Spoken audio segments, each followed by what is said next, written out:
This is part 13 of A Wolf Amongst Lions by Kallypso. Don't forget to like this video if you enjoy and subscribe for future stories. Please check the description for a full list of tags and the link to drop a kudos for the original author. With that out of the way, let's continue. Chapter 74, The Third Target. The night before battle, as Arya was preparing her horse for the ride back to the southern edge of the woods, Jaime approached without any horse at all. He did not seem equipped to ride, though they would have to set out soon to make it there and back by dawn. She raised an eyebrow in question. "Did you plan to ride on the same horse?" "No," Jaime said. "I'm staying at Cornfield to ride with Swift's men tomorrow. I'm too conspicuous a person. If the Greyjoys see me riding away, they might grow suspicious and follow." "Someone has to lead your men into position," Arya said. "Yes," Jaime agreed, "and that someone will be you." Arya blinked in surprise. She expected to fight in this battle, but she hadn't anticipated leading any part of it. Jaime had far more practice in that area, and all of her studying with Tywin could not make up for experience. "I'm sorry to spring such a thing on you," Jaime said, "but I imagine you'll insist on commanding an army eventually. 100 men seems a good place to start." "What makes you think they'll listen to me?" Arya asked. "You're good at making yourself heard. They'll listen. Invoke my name if you must, or my father's, but I don't think there will be a need." He grasped the reins of her horse as it shifted, steadying the beast. "They obey the Lannisters. You're a Lannister."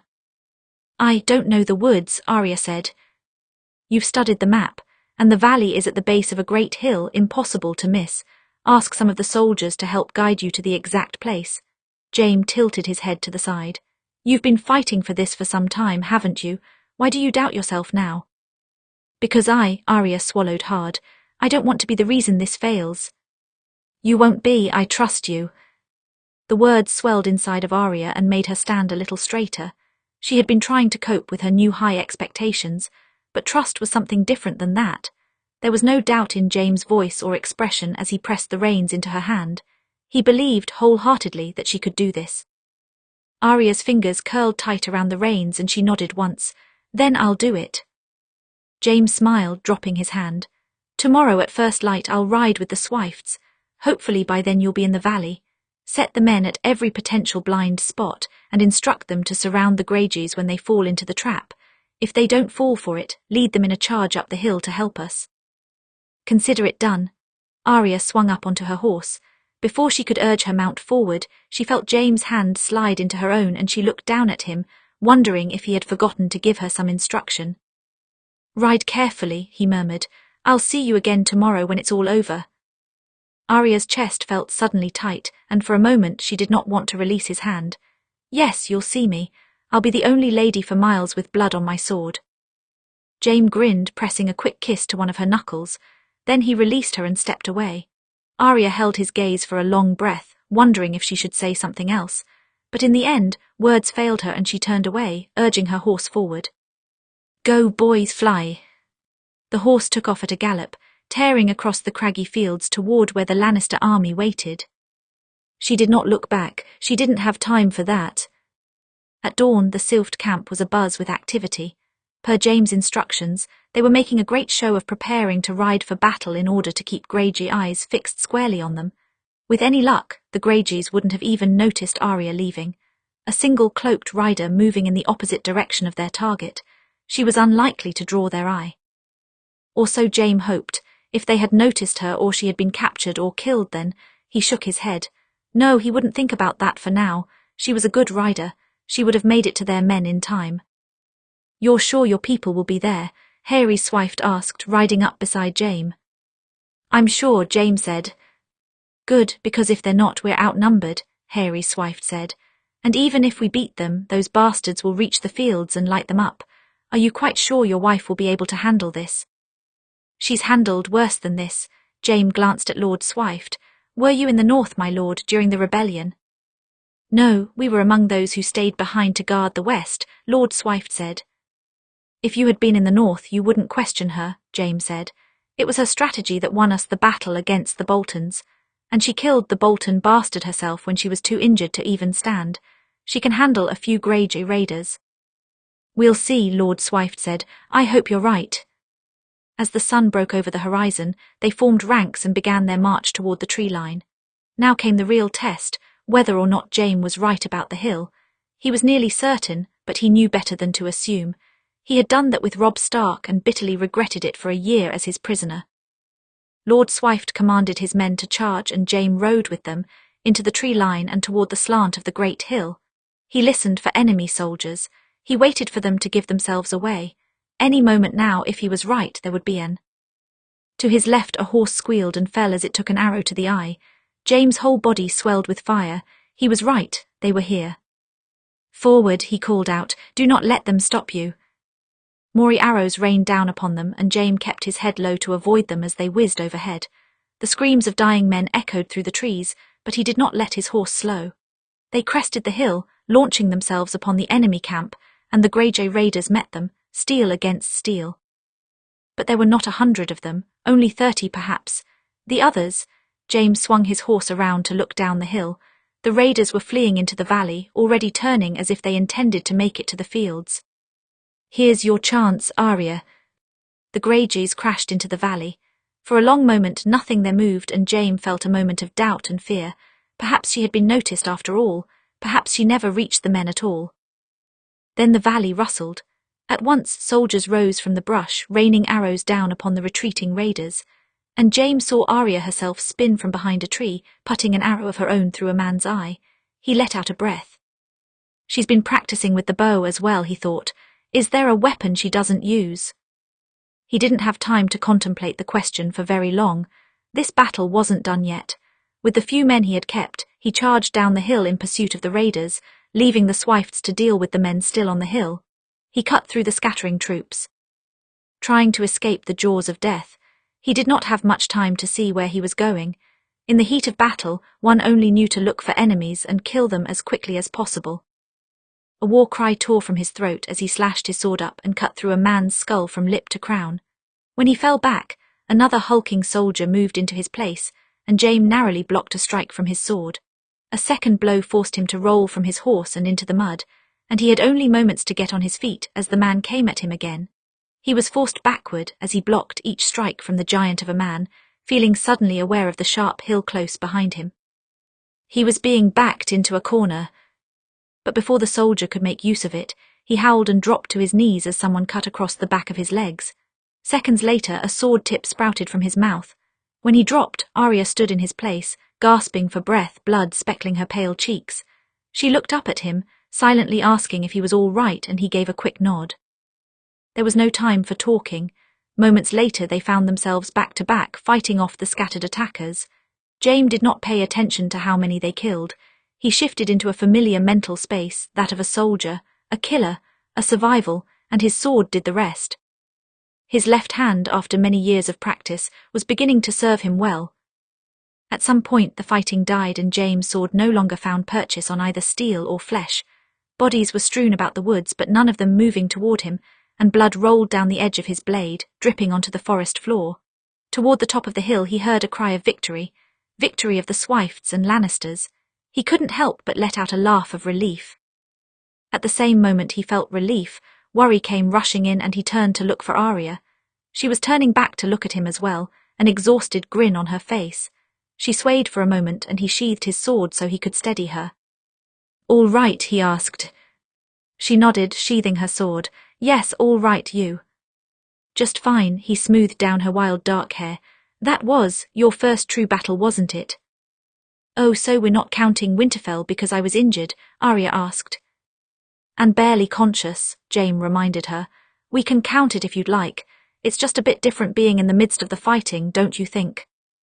"Different," Arya nodded once. "That's a word for it." She looked up at him with a cheeky sort of smile. "It seems we've beat the Ferman problem." Jaime laughed once, pulling her into a firm embrace, and she gave to it easily. He could practically feel her buzzing as his arm pressed against her back. He knew the feeling of a first battle. It made one's blood sing, and when it was over one could not help but feel lucky to be alive. And he was. They both were. Somehow, through every trial, they kept pulling each other along. From the very moment Jaime first met her, it had been that way.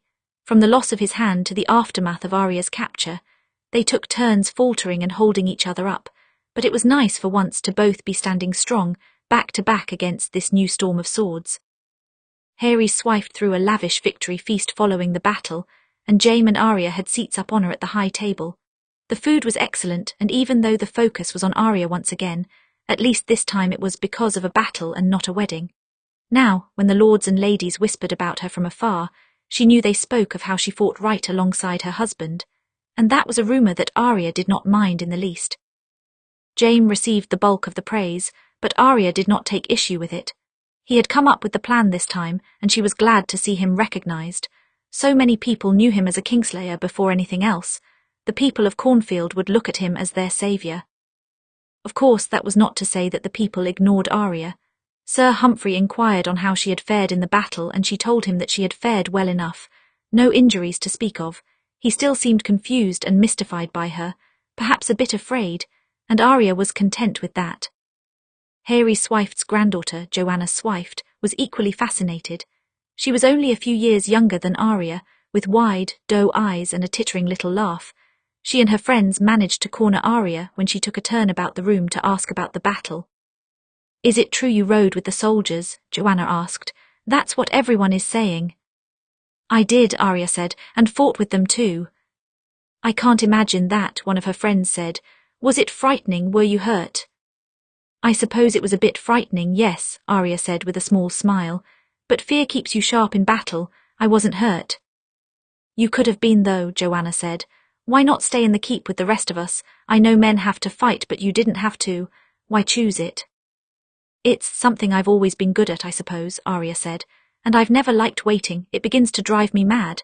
She shifted from foot to foot, now slightly uncomfortable beneath their wide-eyed stares. They still didn't seem to understand her reasoning, so she threw in something that might satisfy them. "And, of course, I didn't want to be parted from my husband. We only just married.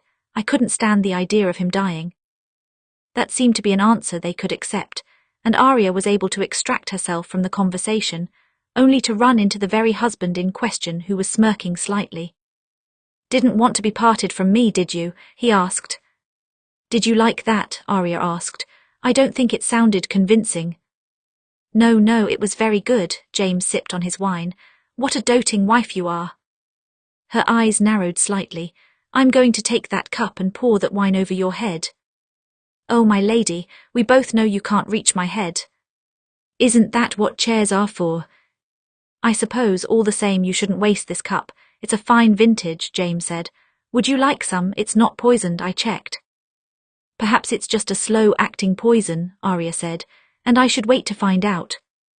"But it would be much more dramatic for us to die together, don't you think?" Jaime extended the cup. "They'll sing songs about us." Arya rolled her eyes and accepted the goblet, drinking long and deep. She was actually acquiring more of a taste for wine, though slowly. "You did well today," James said. "Your line didn't let one Greyjoy through to the fields." He took back his goblet when Arya passed it to him. "Did our men give you any trouble?" "I wouldn't say trouble. They were confused at the beginning, but they knew there wasn't much time to argue," Arya said. "One of them used to hunt in these woods before he became a soldier. He knew exactly where to find the valley. We were in position by first light." "Good," James said. "Let's hope Father is handling the Fermands. If he strikes a decisive blow on them, Euron Greyjoy will have very little ground to stand on." "I'm sure your father will manage it," Arya said. "And if he's struggling, we can aid him. Tomorrow we need to ride to his camp." Jaime gave her a look. "He instructed us to go to Casterly Rock." "I know, but there's something I need to discuss with him in person. By letter, well, letter won't be enough." "Why is that?" Jaime asked. "Because I'm likely going to argue with him." Jaime exhaled. "Of course you are. Maybe I should go to Casterly Rock then and avoid the storm." "No," Arya said, thinking at once of Cersei. Even if she was no danger to Jaime, she wouldn't have them alone with each other. Not right now. No, you'll need to hear what I have to say too. "May I ask what all of this is about?" Jaime asked. "It's a theory," Arya said. "But if it's all the same, I'd rather not tell you until we reach your father." "Am I not trustworthy, my lady?" Jaime raised an eyebrow. His tone was joking enough, but Arya responded seriously. "You are," she said. "This isn't about me trusting you, but I need you to trust me." James studied her for a long moment before giving her a nod. "I already do. All right, we'll ride for my father's camp tomorrow." Arya gave him a grateful smile. She knew that Jaime would not like her theory any more than Tywin. He might even like it less. But Arya was surer of Cersei's guilt now than ever, and she would have to make them believe it. There was one confusing piece of the puzzle regarding the Swift part of the Ferman problem. Why didn't the Greyjoy raiders burn the fields from the start? It seemed more like Cersei to spitefully gloat that Tywin could not save the food supply when he was put in the same position. This attack, on the other hand, seemed designed to draw in an army. Was it to force a choice? Did Cersei really believe that Tywin would not send aid and would focus on the military just like all of his children? Arya didn't know the answer. She didn't claim to know everything about Cersei's motives. She just needed to know enough to convince her father and brother that she was a traitor. The following morning, Jaime and Arya bid farewell to the Swifts and gathered their remaining men. There had been few casualties in the battle, and most of them were still well enough to travel and fight. If nothing else, they could provide reinforcements when they reached the coast. I suppose my father can't be too irritated with us for showing up unannounced, Jaime said as they readied their horses. We did help him solve the Ferman problem, first ones to do it. Oh, that's right, I never did ask, Arya said, adjusting the straps on her horse's saddle. How did Tyrion answer the question? I'm actually a bit surprised he didn't guess the answer. Well, Tyrion was a bit of an odd case, Jaime said. See, father never tested him with the problem. He had no interest in teaching Tyrion about war tactics. He didn't want anything to do with him most days. But I mentioned it off-handedly to Tyrion one day, and he was offended he had never been asked. So he resolved to come up with a counter-argument that might stump our father. Oh, please tell me more. This sounds interesting, Arya said. It was so long ago. Let me see if I can remember exactly what he said. Jaime looked up at the grey morning sky as he tried to recall. It was a rare sort of family dinner. Cersei was visiting Casterly Rock from the capital, and I went with her as an escort since I was King's Guard. It was the first time we had been back at the Rock in some time. He stroked the mane of his horse thoughtfully. We were sitting at dinner and Tyrion asks about the Ferman problem. And what did your father say? Arya asked. I think he completely ignored him, Jaime said.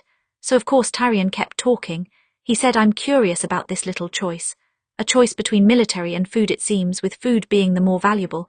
But say for a moment that the enemy wasn't attacking 2 targets. What if they attacked 3? Jaime laughed once. Then he proposed that perhaps the attack on the Swifts and the Fermans was just a distraction to divide the army and spread them thin, while leaving Casterly Rock open. He asked how father would choose between military, food and the Rock itself. Arya's smile faded a bit as a worrying little thought stirred in the back of her mind. And, what did your father say? He said it was an irrelevant question. The Rock could not be taken by only 1/3 of any man's army, Jaime said. Tyrion countered and said that perhaps a spy let the enemy inside while everyone else was off fighting, and father again refused to answer the question. He thought it was a foolish exercise. Jaime shook his head. But then Cersei. Cersei spoke up and insisted that father give an answer. It was the only time I'd ever seen her and Tyrion agreeing with each other. She was bitter enough about that damn problem to actually speak up for him.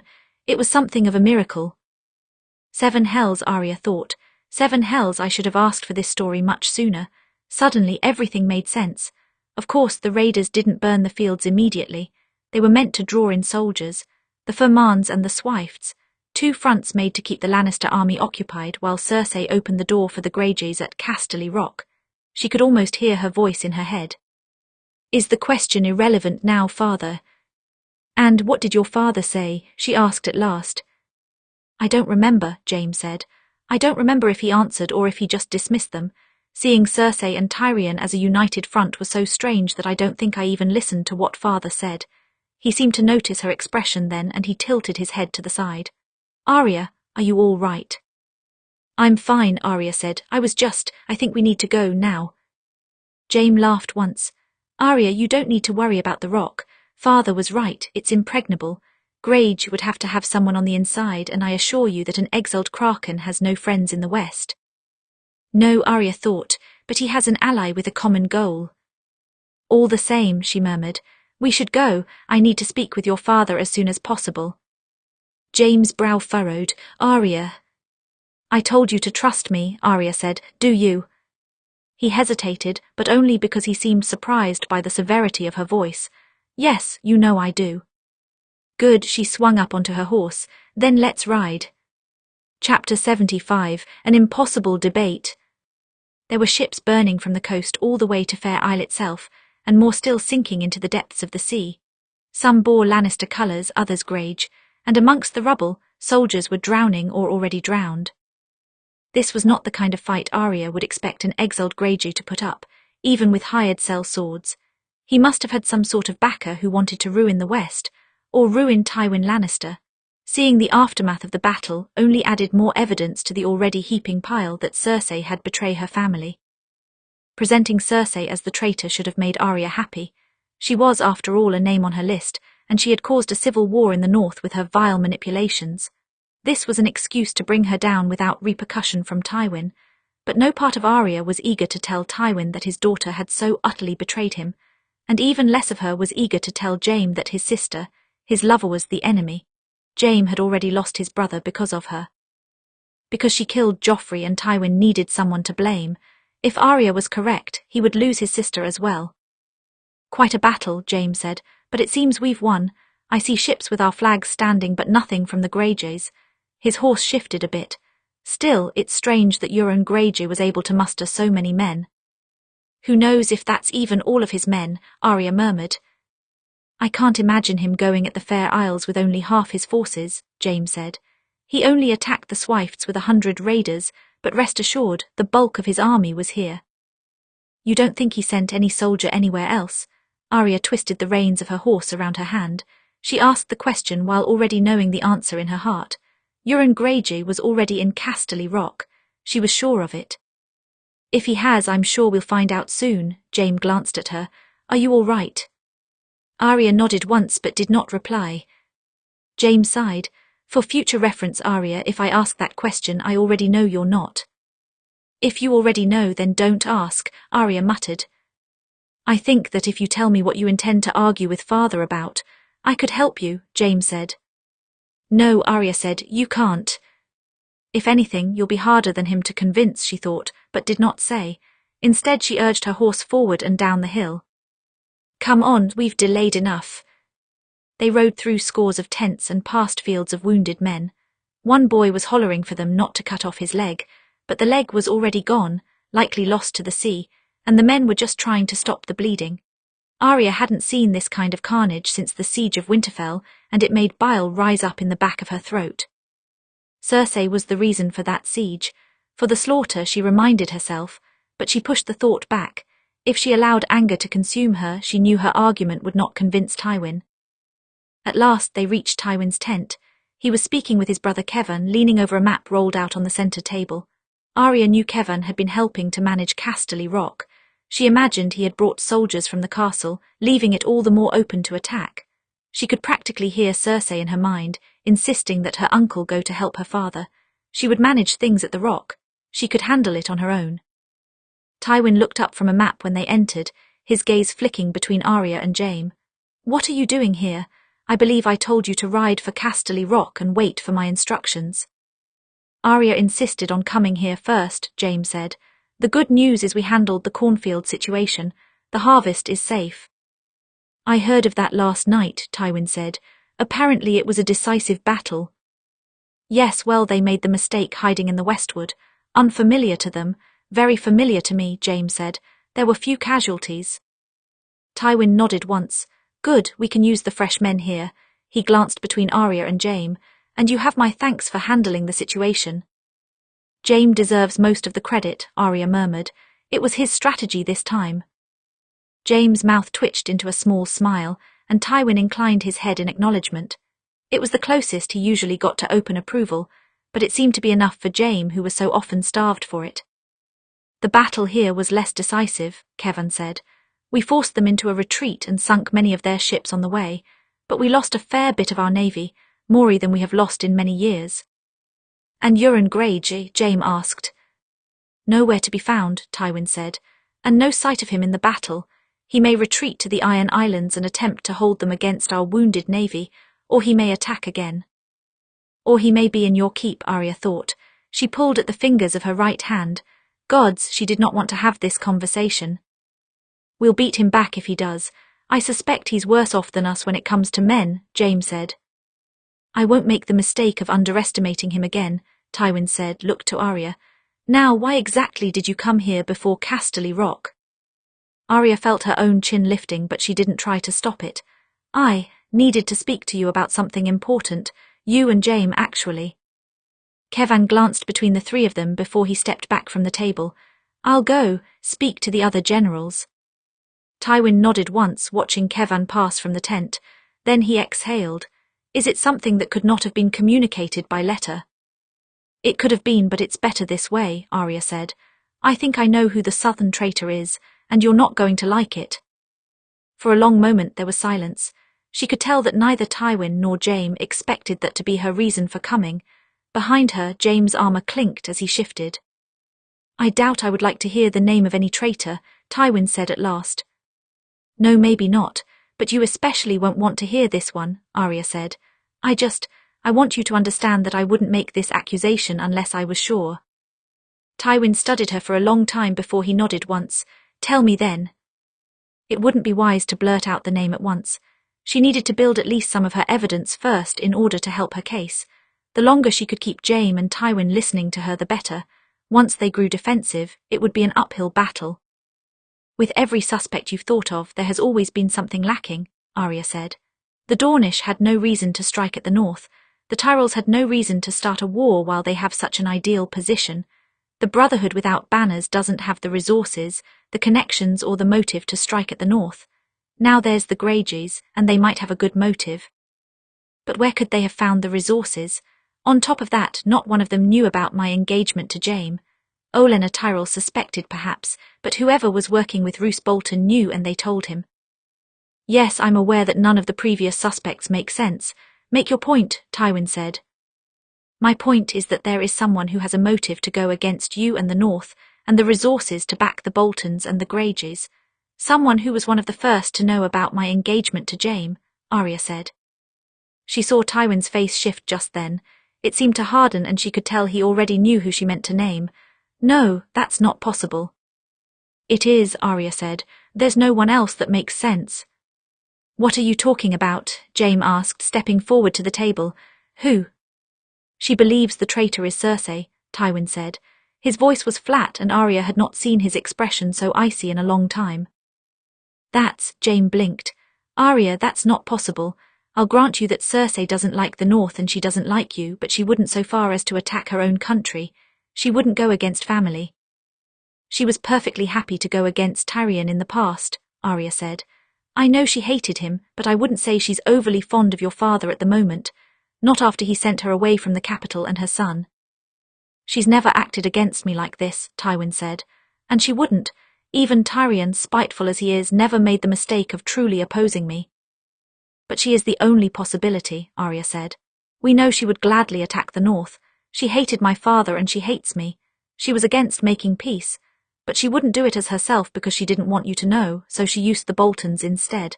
I imagine she hoped to increase tensions between the Crown and the North again, but when I unexpectedly came to Winterfell, it gave her the opportunity to take me out of the picture. I'm nearly sure that it was her who suggested marrying me to Ramsay Bolton, which would have been a stupid move for them, but it's one that would have suited her. It would have ended the possibility of a marriage alliance. This is all speculation, Tywin said. I won't deny that Cersei disliked the North, but she did not stand to benefit from a civil war. The Greyjoys hate the North as well. They could have easily stirred up trouble, hoping to weaken your brother to improve their chances of taking back the Iron Islands. They wouldn't have known about the marriage alliance, Arya countered, trying and failing to keep her voice from rising. She had to stay calm, but Tywin's refusal to see the truth was beginning to anger her. Knowledge alone cannot make Cersei guilty, Tywin said. You have a theory, not evidence, and there are spies all over King's Landing who traffic in such information. Really? Arya's jaw tightened. And how many of those spies know about the Fermanagh problem? Tywin did not have an immediate answer to that.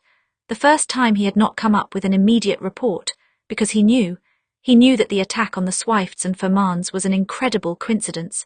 His silence, his doubt gave Arya the opportunity to keep talking. You gave that problem to me, but I wasn't the first. Arya swallowed hard. You gave it to your children too a long time ago. You also told me that it was just an exercise unlikely to occur exactly in real life. Now it's happening. It makes sense that the Greyjoys would attack Fair Isle. Of course they would.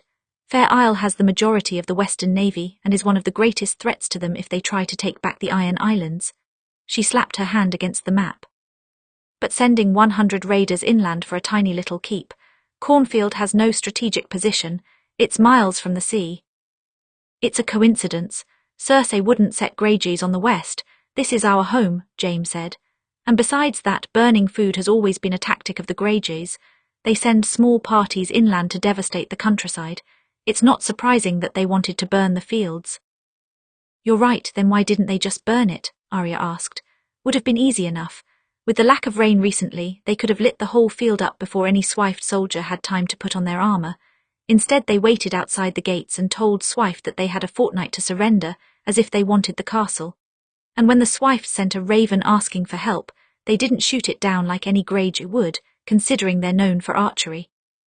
Because they wanted to give you a chance to respond, to see what choice you would make. Tywin still did not speak, and Arya sensed she was beginning to make him consider the possibility. Give me one good reason why it couldn't be Cersei, Arya said. Please, it's not as if I want this to be true, so if you have a reason, give it to me. She wouldn't go against family, Tywin said. That's not what Lannisters do. I suppose Tyrion doesn't count then, does he? Arya thought bitterly. She gritted her teeth together. She's not going against family, not against Jaime and not against her children. She's going against you, and she has every reason to do that. Does she? Tywin asked coldly. Arya was treading dangerous ground again, just like when she came to Tywin's office years ago with a Syvas piece in her hand and rage in her heart. But despite that, she could not back down. You sent her away, Arya said. You've been sending her away her whole life because she was too much to handle. Doesn't it occur to you that she might hate you for it? Children hate their parents from time to time. It does not usually lead to this, Tywin said. And if she's striking at me as you claim, why go after the North? Why go after you? Arya shook her head. Was he blind? Was he truly that blind? Because everything she's ever wanted you've given to me, Arya said. She's your eldest daughter, but I'm the one who is going to be Lady of Casterly Rock. Me, a northern girl. You've been teaching me how to rule for months and you never did the same for her. You married me to Jaime who...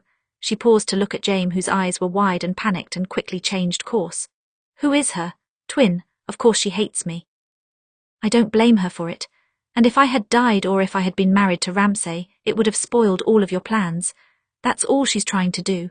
If she can't win your respect or approval or trust, she at least wants to beat you at your own game. Tywin shook his head, glaring down at the map. He was still grasping for more arguments. Anything to keep from accepting the truth. That was fine. Arya had prepared for every argument and she was willing to speak for a while yet. If it's a matter of revenge or spite, Cersei is hardly the only candidate, Tywin said. I have another son, and we have not been keeping a close eye on his activities. No, Jaime protested. It's not Tyrion either, it's neither of them. For God's sake, why can't we just accept that it's the Greyjoys out for revenge and be done with it? They have a motive, and it's possible that Euron accumulated quite a bit of resources while he was in exile. Life is full of coincidences. This attack on the Fermans and Swifts, stranger things have happened. It's not Tyrion, Arya agreed. You don't get to blame him for this too, and you know he would never target me, he was my friend. She looked at Jaime. But Cersei would, you know she would, Jaime. After all, Jaime had one more piece of evidence that Tywin didn't. He knew that Cersei loved him and he knew of her jealousy when he was engaged to Arya, but he didn't want to see it. He didn't want to accept it. The pain in his eyes hurt Arya more than it angered her. She wouldn't go this far. Look me in the eye and tell me she didn't want me dead, Arya said. Put aside the fact that she's family and put aside the fact that the West is her home. Imagine that she decided that didn't matter anymore. Imagine she abandoned all sentiment. She looked between the two men. And once you've done that, give me one good reason why it can't be her. The silence in the tent was suffocating. Neither of them had any more arguments to give, and yet Arya didn't feel triumphant in the least. If Cersei was truly the traitor, then she had set the board perfectly to win, and Arya knew that she might be one of the first casualties. Jaime would be safe at least, but how would he live with his sister, and his first love turning against his own father? Even now his expression was so lost. Jaime, Arya murmured, please trust me, I know you don't want it to be true, but please. Jaime shook his head once, taking a step back toward the tent entrance. I need to think for a bit. Then all at once he was gone, and Arya was alone with Tywin. Arya's temper snapped and she knocked a half-full goblet of wine from the table with a swipe of her hand. It rolled across the ground, soaking into the earth like blood.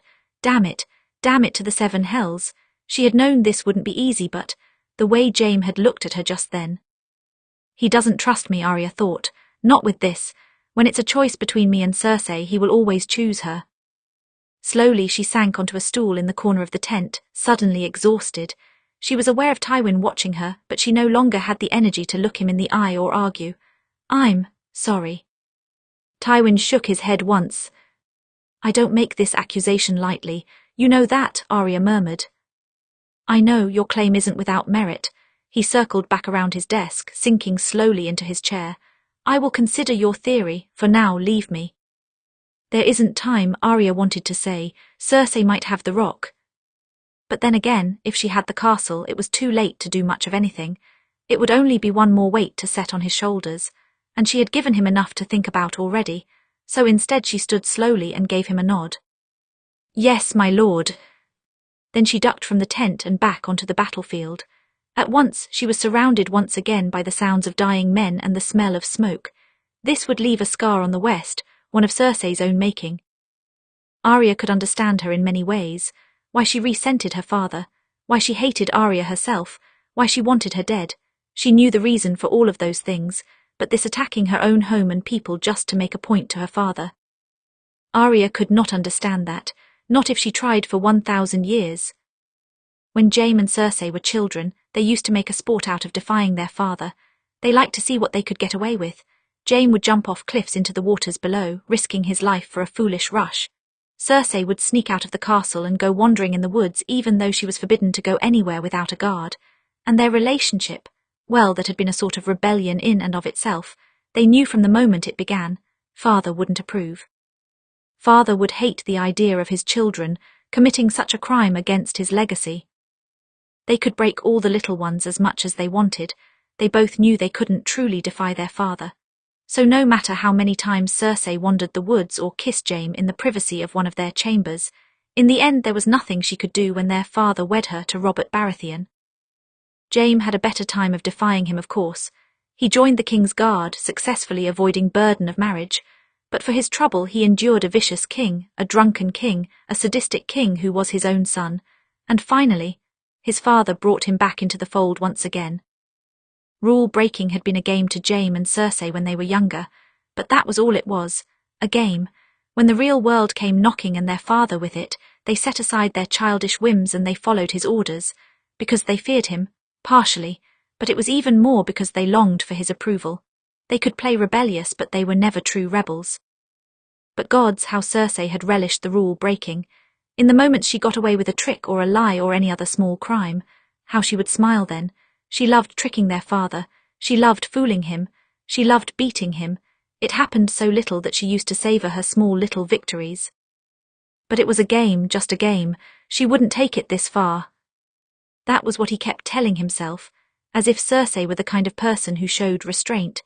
Sometimes it was easy to forget the darker parts of her, how she once threw a handmaiden down a well where she broke her neck, how she used to blame others for her crimes and watch them be whipped, the lengths she would go to in order to win. More than one person had died.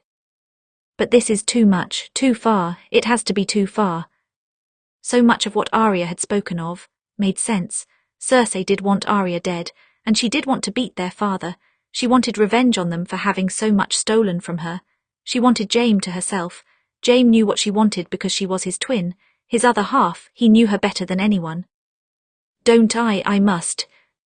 It had been years now since he had seen her. He wondered if he would even recognize her if he saw her now. He had some time ago accepted she would never return to the way she was when they were younger, before so much war split the 7 kingdoms apart. But if Arya was right, Cersei will die. Of course she would. If she had turned on them and betrayed them, what else could their father do? Tywin Lannister had never been one to let treachery stand. Cersei was his daughter, but that would almost make the offence worse. And how could Jaime lose her like that? He had already lost Tyrion across the sea. How could he bear to see Cersei die as well? He was tired of seeing his family crumble. He wanted it to stop. Jaime paused. He sensed someone was watching him and he looked up from staring at his hands. In the distance, through the crowd, his gaze connected with Arya's. Her brow was furrowed and she was making herself smaller than usual. When they saw each other, she only held his stare for a moment before she ducked her head and disappeared into the crowd. "I told you to trust me, do you?" He did trust her. Jaime had trusted Arya for quite some time, but all the same he wished more than anything else in the world for her to be wrong. Tywin found himself staring blankly at his desk as he turned over every piece of evidence that stood against Cersei. He had thought through Arya's accusations many times now, and each time it became harder and harder to make any sort of excuses. Cersei was always a willful child, always hopping to get the last word in any debate, but Tywin had always seen each of her rebellions as childish something she would grow out of in time, and indeed for many years it seemed she had. After she married Robert and took her place as queen, it seemed she had accepted her role. There was complaint initially, but that all faded with time. Then Robert died, and since then a new fire of rebellion had grown in Cersei, not the childish sparks of someone lashing out but a well-fed blaze of a woman who was tired of playing a role. Joffrey's death had only stoked those flames, made her wilder, drunker and angrier. Tywin told himself at the time that sending her away was for the best. It had worked the first time when he married her to Robert. Why shouldn't it work again? But he was a fool to leave her unsupervised at the Rock and assume she would meekly accept her fate. She was a lion. She had always been even more a lion than either of her brothers, and lions did not bow easily to orders. She would not turn against her children. Of that Tywin was certain. She would do everything in her power to keep Myrcella and Tommen safe. Jaime, he doubted she would turn on Jaime either. They had always been close, and Jaime had always been the best person to talk sense into her. But him, it was not so strange to imagine her turning against him, especially since he had turned his back on her. In all honesty, he should have foreseen this long ago, and he should have suspected her the moment Roose Bolton breathed word of a traitor. He was furious at himself for not seeing it sooner. And what will I do if this is all true, Tywin thought. What is my course of action then? He did not have an answer, because part of him hoped that some new piece of evidence would drop from the sky and disprove Arya's theory. Evidence not come, but his brother did. Kevan brushed aside the flap of his tent, panting for breath, a scroll clutched in his hand. "A rider, it's for you." Tywin accepted the scroll, unrolled it. He read the scroll 3 times before he truly absorbed the words. Then he crumpled the parchment in his hand. "Find Jaime and Arya, bring them here," he muttered. "What happened?" Kevan asked. "What news?" "The Greyjoys," Tywin said. "They have Casterly Rock." Chapter 76, The Path Forward. By now her father would know about the rock, and that made Cersei gleefully happy. Just imagining his face when he realized that he no longer had the seat of the Lannister family in his grasp. Oh, she wished that she could be there to see it in person. It had been all too easy to sneak the Greyjoys inside of the keep. Uncle Kevan took much of the Lannister forces with him to meet her father. He left behind just enough to man the wall, but once the Greyjoys were inside, well, there wasn't much they could do. Cersei kept the men who were loyal to her without question and let the rest of the guards die. After all, it had to look like a convincing takeover, and who would believe it if the Greyjoys didn't spill any blood? The most important thing, of course, was securing Tommen and Myrcella, along with their Dornish escorts. Cersei had been overwhelmed with joy when they arrived. It was the first time in a while she had felt any real happiness. Her boy had grown since she last saw him and Myrcella. Well, she barely recognized her daughter. She had left a child and come back a young woman. Of course, by the time they arrived, it was too late to stop her plans. The Greyjoys were already preparing to move on the Fermanagh, so she would just have to make do with this new twist of fate. Cersei knew better than to harm any of the Dornish men or let them get caught in the crossfire of the siege. She wanted to strike at her father, but she didn't need the Martells to hate the Lannisters anymore. She had Myrcella to think about as well. She seemed very taken with her betrothed, and Cersei was not sure she could bring herself to rip her daughter's happiness away from her. So naturally, she made a point to meet with Oberyn Martell as soon as she could. "Last time I was here, we were both children," the Dornishman noted when he met her on a secluded balcony. "Up here, the wind drowned out most noise, so they had no need to fear prying ears. And my sister was with me." "I recall," Cersei said. "You have my condolences, of course, for your sister's death. I'm not sure I ever got to tell you that." "Oh, I take no offense. I don't look for condolences from Lannisters, Oberyn said with a sharp smile. He spoke as if every word was a thorn that he hoped would prick her. I am a Baratheon by law, she reminded him. By law, yes, but your hair is still golden, your dress is crimson, and you wear a lion round your neck. He leaned back against the balcony. Let us not pretend you truly gave up your name on the day you married. No, I didn't, Cersei agreed. I understand that you hate my family. All the same, I am grateful to you for Mircella. She seems very well. I worried about her well-being, considering. There was no need to worry. We don't hurt little girls in Dorne, Oberyn said. I doubt that. Every place in the world hurts little girls, Cersei said. But Mircella seems to have escaped any significant harm. For that reason, I will guarantee your safety here. Safety, Oberyn raised an eyebrow. Is Casterly Rock a particularly dangerous place? It may soon become one, Cersei said. You see, this castle is going to be attacked soon. Interesting, you do not seem very worried, Oberyn said. How do you know this? Because I arranged it, Cersei said. It's important that I bring Casterly Rock under my control. She turned to face him. But if all goes planned, it will be a short attack, and you and your people will leave unharmed, along with the king and princess. I see, Oberyn said. I don't suppose this has anything to do with the new lord and lady of Casterly Rock. Cersei's grip tightened on the stone railing. She's not the lady of Casterly Rock yet. Oberyn's mouth twitched. Ah, so the girl specifically.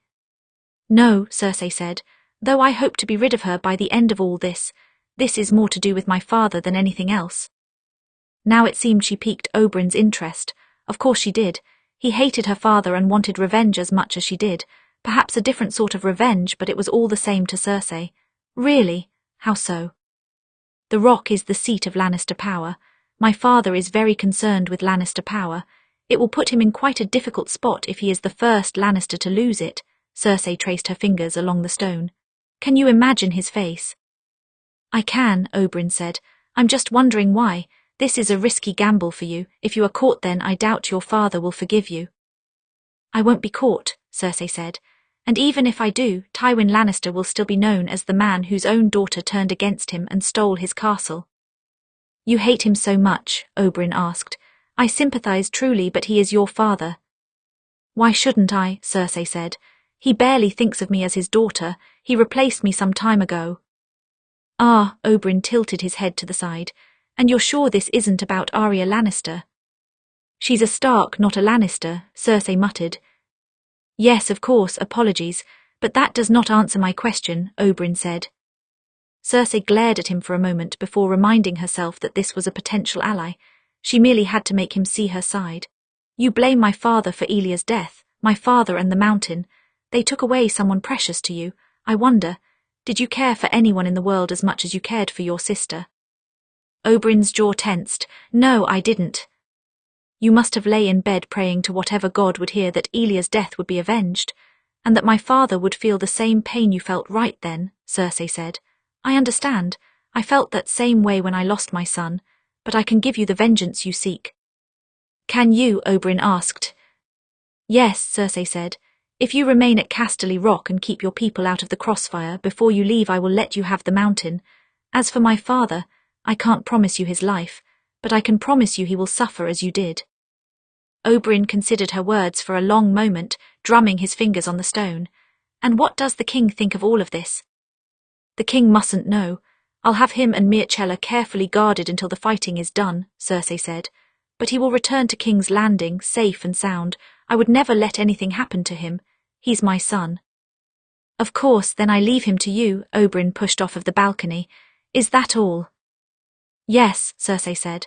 Do I have your word that you will keep your people away from the fighting and not intervene until it is over? I have no wish for more of my people to bleed on account of Lannisters, Oberyn said. They will steer clear of any conflict. Cersei smirked, feeling herself swell with triumph. She had known that Oberyn would be receptive. She was the only person in the world who could truly offer him what he wanted. Oberyn started to leave but paused in the archway. Lady Cersei. I wonder, how is it exactly that you plan to make Lord Tywin suffer as I have? By taking away what he cares about most, Cersei said. I see, Oberyn said after a pause. I wish you the best of luck. Then he disappeared down the hallway, leaving Cersei alone to feel very pleased with herself. Everything was beginning to come together. Soon the Firmans and the Swifts would be under attack, and her father would deal with one or both of those threats. But while his armies were split, she would sweep the real prize out from under him. What could he do then? Cersei had set the board to win while he wasn't looking, and she was the one who would be writing the rules from now on. Mother. Cersei turned to find Myrcella running up to her, beaming from ear to ear.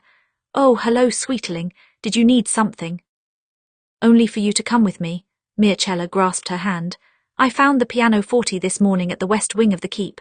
It's been ages since I played, but I hoped you might come and watch. Yes, of course. Cersei smiled, looping her arm through her daughter's. It would be a pleasure to watch you play. As time passed, everything continued to fall into place. When the Firmans came under attack, her father rode to meet the Greyjoys head-on. And when the raiders reached the Swifts and issued a threat on their fields, her father sent a small force to deal with them as well. All of the Lannister forces, from King's Landing to the Western Shore, were occupied with this new war, and no one even thought to fear the safety of the Rock. Cersei imagined her father didn't remember Tyrion's little solution to the Firman problem which he had spouted at dinner, but he would remember it soon enough. Perhaps he would even blame Tyrion for all of this. He did so love to blame Tyrion. Soon she received word from Euron Greyjoy that they would arrive at Casterly Rock soon, and she set about making her final preparations. She instructed Oberyn Martell to keep his people in the upper west wing of the castle, and Tommen and Myrcella, she had an even more secure location for them. A fortnight ago, she had summoned the Mountain to Casterly Rock, along with several soldiers loyal to him. Her purpose was threefold. First, she wanted to take away her father's most valuable mad dog, so that he could not use him to deal with the Swift problem. Second, he was meant as payment for Oberyn Martell if he stayed out of the fight. And third, there was no stronger soldier than the Mountain and no person better suited to guarding her children.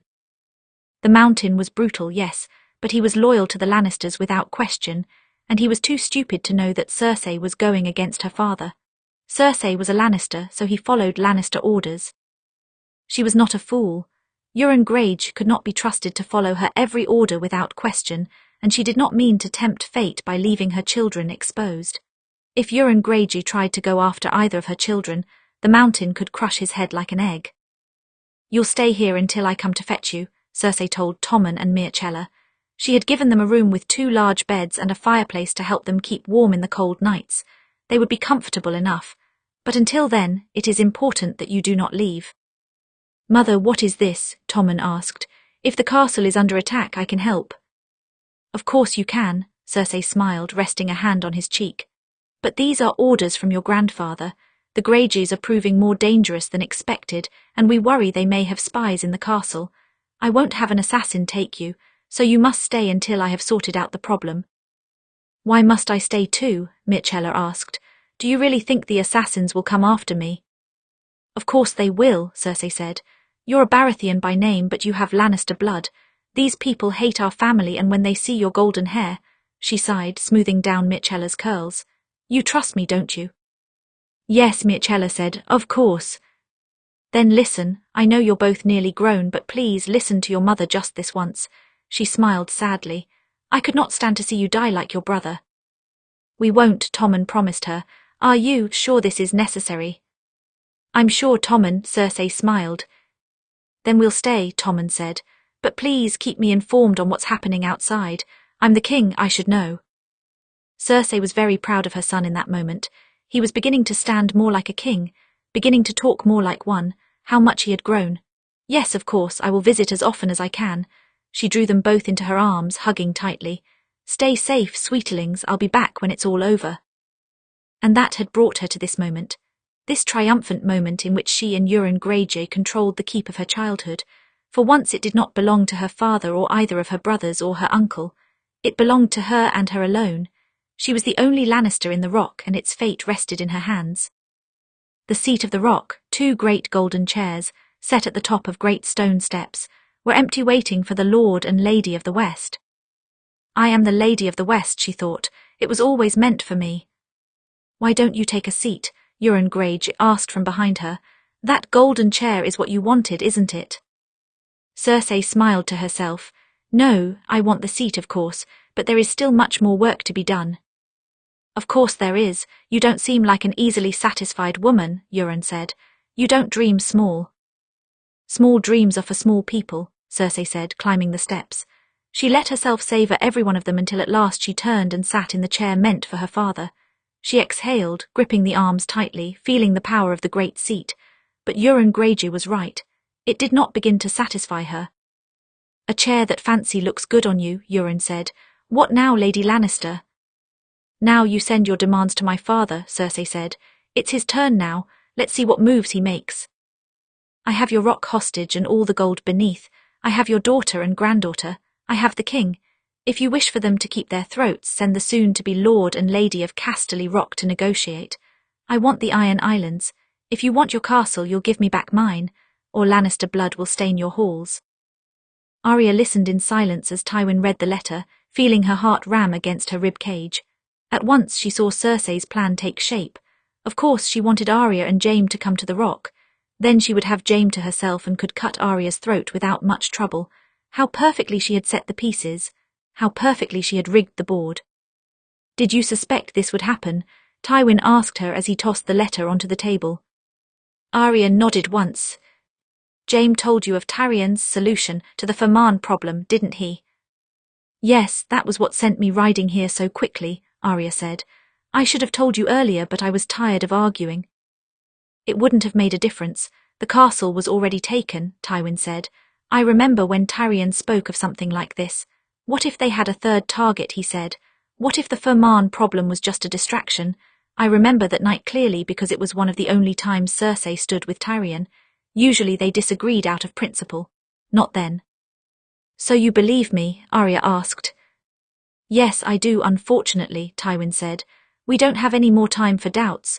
We need to act quickly before this gets out of hand. How? Arya asked. They have the rock, not to mention the king. If we attack the keep, we put Tommen in danger, and putting the castle under siege isn't handling it quickly. Nonetheless, the Greyjoys can't hold it forever, Tywin said. And Tommen isn't in danger. If Cersei is indeed behind this, she would never harm him. Euron Greyjoy would, Arya said. That letter isn't a lie. I believe he does want the Iron Islands, and if he gets impatient, he might steal this game away from Cersei. We can't risk that. We need to get Tommen back to King's Landing and to Margery. Tywin gave her a strange look then, and Arya realized that she hadn't told him yet. Of course she hadn't. There were far too many other things to tell. Margery told me before I left, Arya said. She's pregnant. Tywin exhaled. I suspected that would happen soon enough. We'll get Tommen back to King's Landing in good time, but I see your concern. Euron Greyjoy can't be trusted with his life. From what I've been reading, this isn't the first time a king has been held hostage, Arya said. Didn't you send in someone to rescue King Aerys? I sent Barristan Selmy on a suicide mission that happened to work, yes, Tywin said. I would not do the same to you. They let me into the castle, Arya pointed out. And kill you, Tywin said. If Cersei is behind this, she will kill you. You understand that, don't you? I understand that if I don't go to the keep, Cersei will find some other way to reach me, Arya said. Sometimes you have to play into your opponent's strategy to get them to lower their guard. No, I'm not sending you or Jaime to the rock, and that's final, Tywin said flatly. Arya bit at the inside of her cheek, looking around. Where is Jaime exactly? Kevan could not find him. I suspect he's wandering, Tywin said. This truth can't be sitting well with him. He doesn't believe the truth, Arya said. No, he does, somewhere in the back of his mind. He believes you, Tywin said. That's why he's taking this so badly. You knew would. That's why you waited to tell him. Arya nodded once. Yes, she knew. And I'm a fool for not treating Cersei as a possibility earlier, Tywin said. All of the signs point to her, but I didn't even allow myself to think it. She's your daughter, Arya said. I don't blame you for that, even I didn't think of her immediately, and I hate her. It seems she returns the favour. Tywin sat back in his chair, rubbing a hand over his face. Arya, don't do anything foolish. Arya nodded once, though she was already thinking of many foolish things that she could do. Yes, my lord. Sometime later, after Arya had left, Jaime wandered back into Tywin's tent, looking rather defeated. For a long time, neither of them said anything. Neither of them knew what to say. Jaime glanced down at the note on Tywin's desk. Is that the demands from Euron Greyjoy? I suppose Kevin told you about them, Tywin said. He did, Jaime said. You never should have sent her back to the rock like that. Tywin did not respond. He studied his hands grimly. You shouldn't have ignored her at all. She wanted to learn from you. She always wanted to learn from you, and if you had just let her. I know, Tywin said, and Jaime paused as if he hadn't expected his father to agree. But there's nothing I can do about that now. We have to fix the situation at hand. Jaime exhaled and crossed to the desk, picking up the letter and reading it over a few times. Is there any way past these demands? He asked. Our best option is to lay siege to the castle, Tywin said. You know that will only cause more trouble, Jaime said. It will make us seem weak, and a siege on the rock could take a year. The throne can't be empty for that long.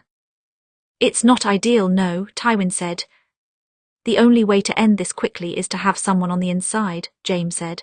I can go to Cersei. I might be able to talk sense into her if she's truly behind this. You know she won't hurt me. I don't know that actually, Tywin said. If she was willing to take the rock, why shouldn't she be willing to hurt you, Jaime? What makes you think you know her so well? Jaime fell silent and looked away.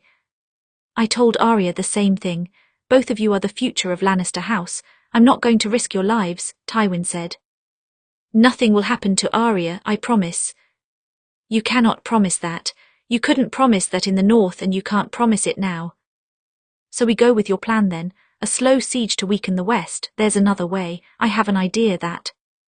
I didn't ask for your ideas, Tywin said. Jaime's jaw clenched and he stood a little bit straighter. Of course not. You never do. He stepped back toward the entrance of the tent, and that's what got us into this situation in the first place. Before Tywin could say anything in retort, Jaime had already left. Tywin very nearly knocked a goblet off of his desk, but he retrained himself from such an outburst. This whole situation was madness with no clear path forward. All he could think about was the road that had led him here, and all the places he could have changed course. Arya found herself staring out into the woods, searching for an easy solution to a complex problem. The siege, Cersei, the Greyjoys. It was a tangled web of problems that left no clear path, yet Arya knew she couldn't sit and do nothing. Then in the midst of her troubled thoughts he arrived. She was aware of him sitting next to her, though she did not look up at him. Instead she studied her hands, rubbing the stumps of her smallest fingers. She couldn't meet his gaze just then. She didn't have it in her. Did you talk to your father? She asked. I did. Euron Greyjoy's terms put us in a difficult position, Jaime said. If they were just Euron Greyjoy's terms, I wouldn't be so worried, Arya said. Jaime didn't reply. A long silence stretched between them, and Arya had to keep herself from snapping at Jaime for no particular reason. She didn't know why she was angry at him.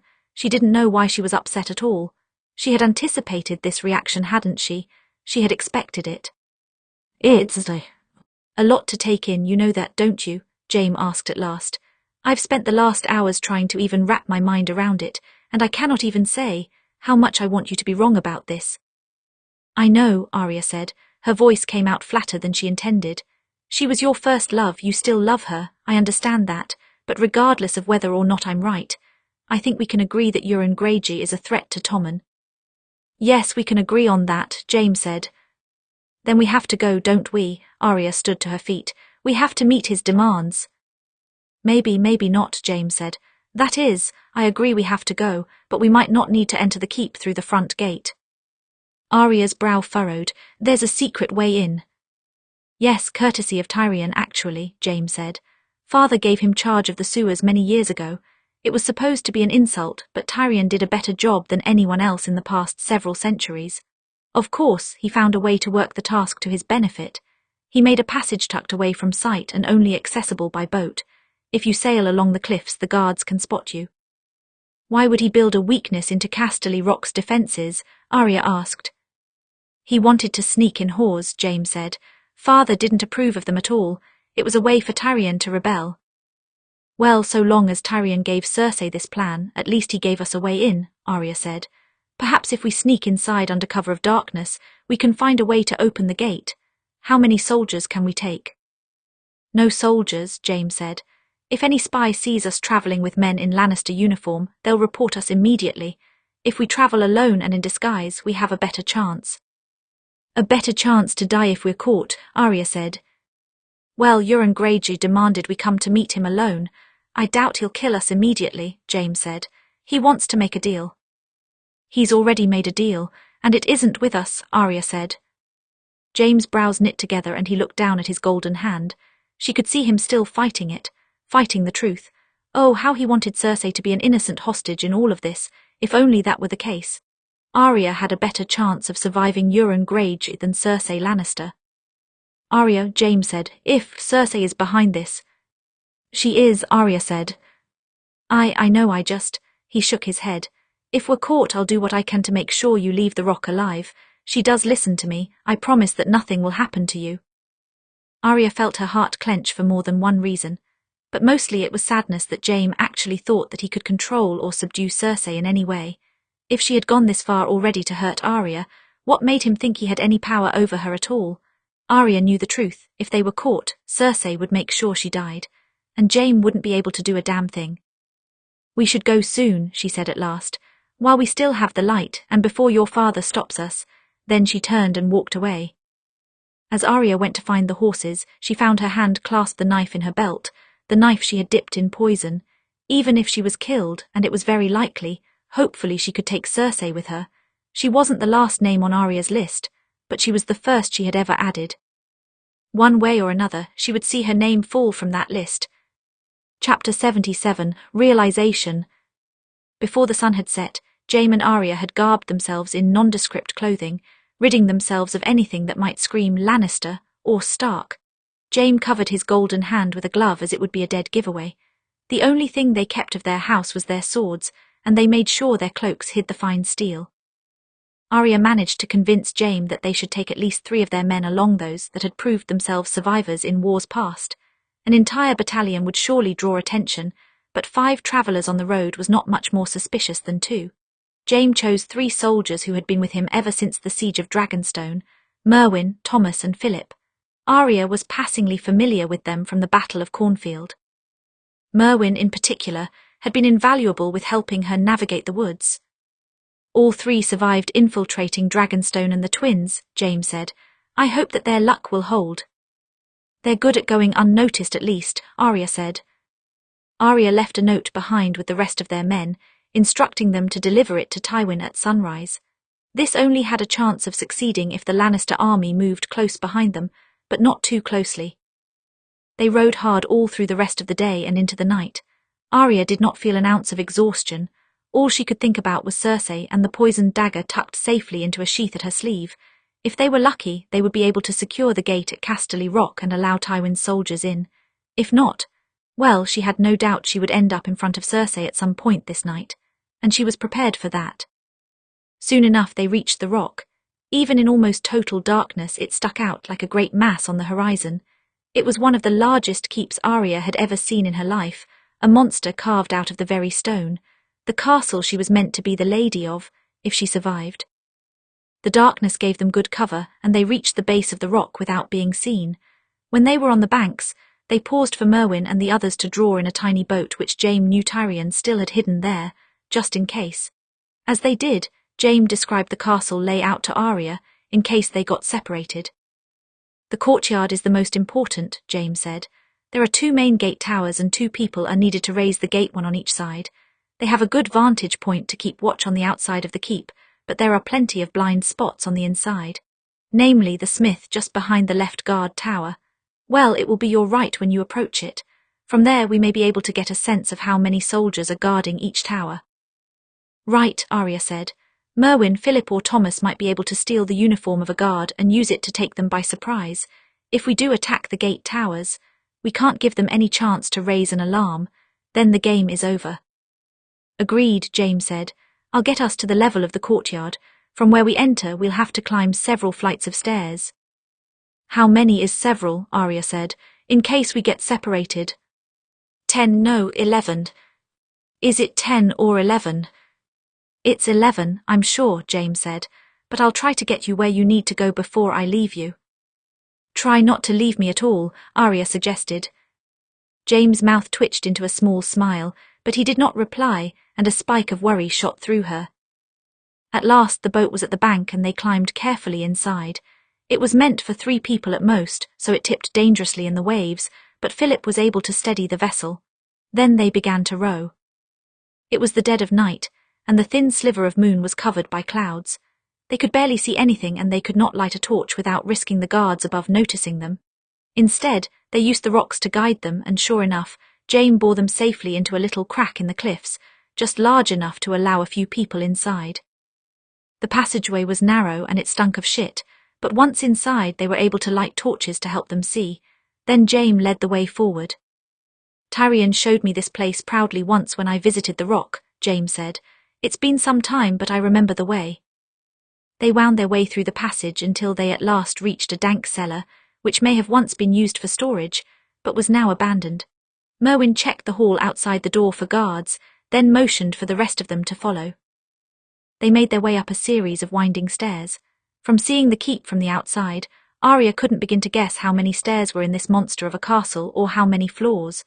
Jaime had given her enough to know the vague structure of the place, but she was sure it would take her years to truly know this castle, if she ever got the chance. At last they reached a narrow back hall and Jaime stopped them. "We're level with the courtyard now, and the gate house. We should see how many people they have guarding the gate." "Several if they're smart," Arya said. "More than can be taken by 5 people." "Yes, probably, but we should still know exactly what we are facing." "Hush," Thomas muttered. "Someone is coming." They all fell silent and pressed back against the wall, listening to the sound of footsteps across the stone. Moments later, a shadow rounded the corner, and Merwin stepped forward, seizing him and pressing a knife to his throat. "Wait," Jaime said. "He's a Lannister man, he may be useful to us." Sir Jaime," the man's eyes went wide. How did you?" "I grew up in this castle, I know it well," Jaime said. "I wouldn't call for help. If you do, my friend Merwin here will have to slit your throat." "I won't," the soldier said quickly. "Just, thank the gods you're here after your sister, and the Greyjoys." He shook his head. "She threatened to kill us if we didn't swear loyalty. I didn't know what else to do." "All right, slow down," Jaime said, stepping forward. "Tell me exactly what happened from the beginning." "Your uncle left just enough of us behind to man the castle," the soldier said. "He knew that even if the Greyjoys attacked, they wouldn't have the forces to overwhelm the castle. But then one night I woke up to screaming, and when I arrived in the courtyard the gate was wide open and there were Greyjoy soldiers pouring in. I thought that we were all done for before your sister came out to meet them. Then she said, any Lannister soldier who pledged loyalty to her would be spared. We realized that she had opened the gate for the Greyjoys." The soldier swallowed. "I'm sorry, I should have fought and died, but I'm meant to obey the Lannisters and your sister is a Lannister. Lord Kevan gave her charge of the keep before he left. I didn't know what else to do." Jaime didn't reply immediately, and Arya knew exactly why. He was processing what the soldier had just confirmed, that Cersei had indeed allied with the Greyjoys and opened the gate for them. Any hope he might have had of her innocence was floundering. "Sir Jaime," the soldier asked.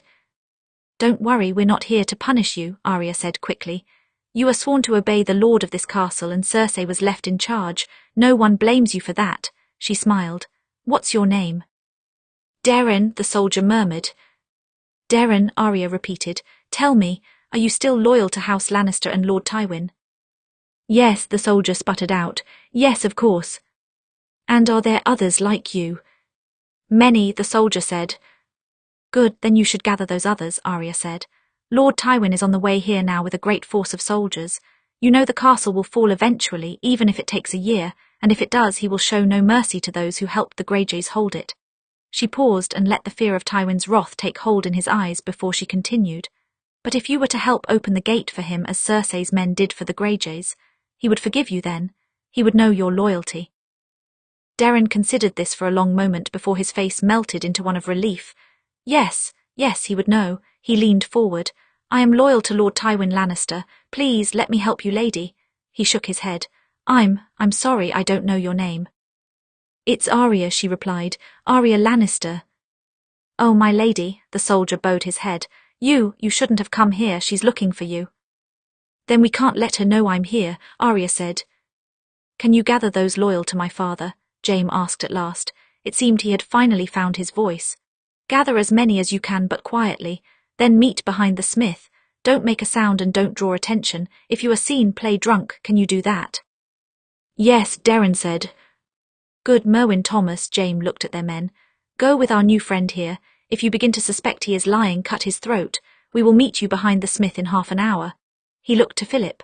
And you, scout ahead and find the quickest, safest path to the smith. We don't want to run into any guards. Once you've found a way, come back and join us. All three of the soldiers nodded, and Merwin pulled his blade away from Darren's throat. Then he pulled the soldier off the wall and pushed him down the hall. You heard him. Don't try anything clever. We're all better fighters than you. Arya watched the four men hurry down the hall and out of sight. We may have more allies than we thought. It seems so, Jaime murmured. She glanced at him. Are you all right? Yes, I'm fine, he exhaled. Wait here until Philip comes back. If he doesn't return in half an hour, well, you remember where I told you the smith was. Just behind the left gate tower, Arya said. But why are you asking me if I remember? You're coming with me. Jaime shook his head.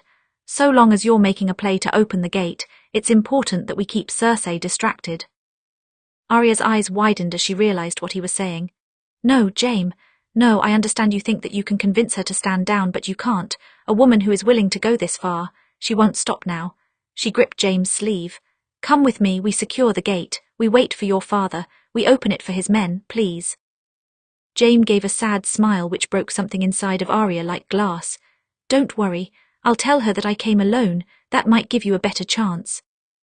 I don't want a better chance. I don't want to lose you, Arya hissed. Jaime stared at her, as if he had just realized something both very important and very surprising, though Arya could not begin to guess what. Arya. No, Arya said. You're staying with me. We're staying together. Do not. She didn't get any further. Mid-sentence his head bent and she felt his lips press against hers, swallowing her protests. A spasm of emotions crashed through Arya. Fury, grief, joy, and 1,000 other unnamed little feelings. Her thoughts died away, and for a moment there was only him, and the warmth of his hand on her cheek and his lips on hers. When he pulled back, she found herself entirely mute. What had she been about to say? She didn't remember, something about not being foolish, but all she managed was his name. Jaime. It's all right, Jaime murmured. Trust me. Then he stood and hurried off in the opposite direction, leaving Arya sitting alone in the corridor. She felt her vision blur as tears of confusion rose to her eyes. What in the 7 hells? He picked that moment. Out of all moments, that was the one he chose. Arya sat back against the wall, drawing in a shuddering breath. Part of her wanted to run after Jaime right then, and knock him over the head with his own hand and ask what made him think he could do that, then run. But there wasn't time for that. She had a job to do, and if she couldn't find a way to open the gate, she might never get to snap at him about his poor timing. So she took a deep breath. She waited in the darkness for half an hour, just as Jaime said, until Philip finally returned. Where's Sir Jaime? He asked. He has another objective, she muttered, standing to her feet. You found a safe path. Yes, Philip said. Good, Arya said. Then let's get to work. When they were children, Jaime and Cersei's mother had caught them together, exploring strange feelings they did not yet understand, and she had promptly moved Cersei to the other side of the castle. They were lucky she had not told their father at once, but the distance was quite unbearable to Jaime. Naturally, he got very good at sneaking through the halls at night, using narrow backways and hidden stairs and unguarded windows. Soon, he became an expert at finding his way to Cersei's room without anyone noticing, and he became an expert at sneaking back before the break of dawn. Time had passed, but the keep had not changed. The same halls and stairs and windows led Jaime exactly where he wanted to go, until at last he reached Cersei's balcony and landed in a soft crouch just outside the doorway. Her curtains were gusting in the breeze, and just past them, Jaime saw her form glide just behind them. It was familiar to him, and yet so distant at the same time. If he forgot everything about the past few days, perhaps even the past few years, he could imagine her as she was, strong and willful and beautiful, and everything he had ever wanted when he was a boy. But Jaime's memories plagued him, and all the evidence was against her. Still, he needed to see it for himself. Jaime exhaled and stepped through the curtains into the familiar sanctuary of Cersei's room. She was sitting at her mirror, brushing through her long blonde hair. He let himself pass into the reflection so that she could see him. At once she was on her feet, knocking her chair over as she spun. Her face was pure relief as she saw him. "Jaime, you came for me." Jaime felt his knees go weak as she crossed to him, wrapping her arms tight around his waist. He felt her cheek rest against his chest, and it took everything in him not to embrace her in return. It had been so long since they had seen each other. "I knew you would. I knew you wouldn't leave me with this scum." Cersei pulled back to look at him, brushing back his blonde hair with her fingers. Her expression was so joyful in that moment that Jaime could honestly believe that she was a prisoner and not the mastermind behind this plot. She looked so grateful to see him. Jaime swallowed hard. "The children, where are they, Tommen and Myrcella?" "I don't know where they put them," Cersei said, "but they're alive, I'm sure of that." She shook her head. "Gods, I've missed you, Jaime." She leaned up, drawing his face down to hers, kissing him deeply. Jaime's whole body shuddered at the touch of her lips. It was like some distant dream, kissing her again. He had nearly forgotten what she tasted like, nearly forgotten the feeling of her body pressing against his. For a long moment he wanted nothing more to lose himself. But he didn't. With every bit of willpower he could muster, he grasped her shoulder and pulled back to look at her. She looked up at him surprised, as if she could not fathom him breaking the kiss. "Cersei," he murmured, "how did the Greyjoys get inside?" "They're raiders and thieves," Cersei said. "I assume they have ways. Perhaps they climbed the walls." "Casterly Rock is not an easy keep to climb," Jaime said. "You've never tried it. I suppose you wouldn't know." Cersei pulled away from him, packing to the other side of the room. "What does it matter how they got in? They're here now and we need to deal with them." "I agree," Jaime said. "Cersei, do you remember the Ferman problem?" Cersei paused in her path but did not answer immediately. The silence was a barb in Jaime's heart, and he kept talking to fill it. "It was a stupid little question that father gave us once a long time ago. I'm sure you remember it," he said. "You were so upset after you got the answer wrong, and you've always been good at holding grudges, haven't you?" "Why are we talking about one of father's old riddles?" Cersei asked flatly. She did not turn to look at him. "Just tell me if you remember it," Jaime said. Cersei exhaled. Jaime wanted her to deny knowing anything about the Ferman problem. He wanted her to swear that she didn't know what he was talking about. Instead she turned to face him, her green eyes hard and her smile like poisoned. "Who figured it out? Was it you or father?" Jaime swallowed hard. It was all true, every bit of it. Cersei had turned on the West and before that caused a civil war in the North, all for revenge. "I suspect it was father." Cersei crossed to her dresser, pouring herself a goblet of wine. "You didn't exactly inherit his mind. When did he find out exactly? Did you see his face when he realized?" "I did," Jaime said, "but father wasn't the one who figured it out. Neither of us did." Cersei's brow furrowed, then it twisted as anger crossed her face. "Ah yes, your little wolf wife. I should have known father gave her the Ferman problem." Her words dripped like acid. "Did she get it right? She's so perfect, I imagine she did." "No, she got it wrong," Jaime said. "I really don't know why that problem ever mattered to you." "Of course you don't," Cersei said. "You're the firstborn son, how could you possibly understand?" She took a long draught of her wine and Jaime watched a tiny drop roll down the corner of her mouth. His whole world felt as if it was crumbling to ashes. He wanted this to be a nightmare and he wanted to wake from it. "Is she here?" Jaime blinked. "What?" "Arya Stark," Cersei emphasized the family name. "Is she here with you?" "No," Jaime lied. "I came alone. I was hopping to reason with you." "That's very sweet, Jaime, that you still had faith in me." Cersei's smirk softened into a smile. "I suppose you always have. That's why I love you so much." "Please, Cersei," Jaime said. "You have to end this. The game has gone on for too long." "No," she said. "It's only just beginning." "You don't have the resources to win in the end," Jaime said. "And you certainly can't keep the king here throughout an entire siege. If you surrender now, father—" "No," Cersei said. "No, I'm not interested in letting father win again. He always wins, not this time." "It's not about winning," Jaime said. "I don't want to lose you, Cersei." Her face softened, but with pity rather than regret. "My knight in shining armor, you really did come to try to rescue me, didn't you? Well, I'm the one who is going to rescue you." Jaime blinked. "What are you talking about?" "You never wanted to be father's heir," Cersei said. "And you never wanted to marry. That's why you joined the King's Guard in the first place. You just wanted to fight, and you wanted me." She smiled gently. "Father pulled you away from all that. He's been pulling the strings on our lives for so long, I can set you free from that." "How exactly?" Jaime asked. "You're not seriously thinking of killing our father. Tell me you aren't speaking of that." "Of course not. No, I don't want him to die. I want him to watch all of his carefully laid plans burn," Cersei said. "He's not the one I need to kill." Jaime's jaw clenched. "Leave her be, Cersei. She hasn't done anything to deserve this from you." "Oh, I think she has," Cersei said. "Are you protective of her, Jaime? One worthless Stark girl that you never wanted to marry. I know you like to play at being honorable, but you don't have to pretend with me." "If you let her go, I'll stay here with you," Jaime said. "That's what you want, isn't it?" "It's one of the things I want," Cersei said. "I understand. You've tried to make the best of your circumstances with that girl. Perhaps you've even gotten a bit attached to her, but sometimes we all have to make hard choices." She tilted her head to the side. "So where is she, Jaime?" "I told you she's not here," Jaime said. "She's with father." "You're not a very good liar," Cersei said. "She's somewhere in the keep, isn't she? Tell me where." Jaime shook his head. "Just let her go." "That's all right, you don't have to tell me, we'll find her." She crossed to the door and knocked twice. Moments later, 6 Greyjoy soldiers, armed with bows and pikes, swarmed the room and surrounded him. "I'm curious, Jaime. Do you think she's gotten attached to you as well?" "Don't do this," Jaime pleaded. He was losing his grip on her, on everything. Once his words could calm the storm in Cersei, but he had never seen her quite like this. Still, he begged her. "You don't have to do this." "I suppose we'll find out soon enough if she has."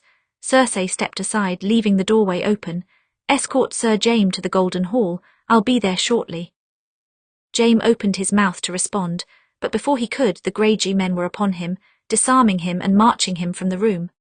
At one point, Jaime could have cut through every one of them, but with only one hand and a clouded mind, he barely even managed a struggle.